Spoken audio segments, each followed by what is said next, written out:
सुदर्शन चक्र एक समय में सिर्फ चक्र ना होके एक एंटिटी भी था और एक बार गरुण को विष्णु जी ने हनुमान जी को बुलाने भेजा। गरुण पे हम पहले बात कर चुके हैं, विष्णु जी के वाहन है Garuda. Garuda speed of light और स्पीड ऑफ साउंड से चलते हैं। माना गया है कि गरुण सबसे तेज गति से उड़ने वाले प्राणी है। तो गरुण को बोला गया जाके हनुमान जी को लेके आओ, और गरुण पहुंचे हनुमान जी के पास पृथ्वी में, वैकुंठ धाम से पृथ्वी में, क्योंकि हनुमान जो है वो 7 चिरंजीवी में से एक है। तो जब 7 चिरंजीवियों में से एक हैं तो यही होंगे पृथ्वी में।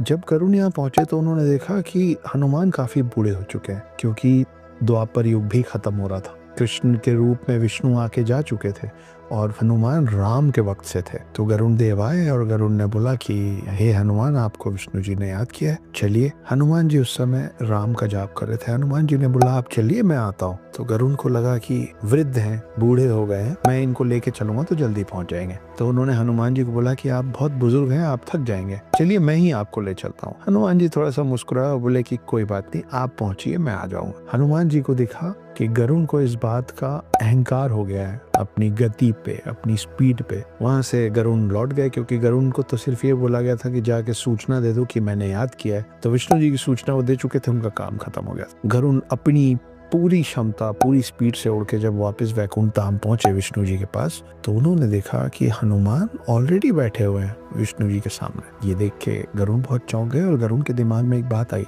कि एक तो ये मेरे पहले कैसे पहुंचे, और दूसरा कि जब ये आए तो सुदर्शन चक्र ने इनको रोका क्यों नहीं। ये सुदर्शन चक्र को सरपास करके, भेद के विष्णु जी के सामने कैसे पहुंचे, कहाँ है सुदर्शन चक्र। विष्णु जी का भी यही सवाल था कि बाकी सब तो ठीक है, मगर सुदर्शन चक्र है कहाँ। तब हनुमान जी ने अपना मुंह खोला और हनुमान जी के मुंह के अंदर सुदर्शन चक्र था। हनुमान जी ने सुदर्शन चक्र को किडनैप कर रखा था अपने मुंह के अंदर। दोनों का अहंकार तोड़ा हनुमान जी ने एक साथ। गरुण की स्पीड और सुदर्शन चक्र का अस्त्र और शस्त्र के नाम पे उनको इस बात का गुमान हो गया था, इस बात का घमंड हो गया था कि मैं सबसे ज्यादा बलशाली अस्त्र शस्त्र हूँ। तो ये दोनों, गरुण और सुदर्शन चक्र, एक साथ घमंड तोड़ने का काम हनुमान जी ने किया था। मगर उसके बावजूद ये माना जाता है कि सुदर्शन चक्र उतना ही ताकतवर, उतना ही बलशाली, उतना ही शक्तिशाली है जितना महादेव का त्रिशूल।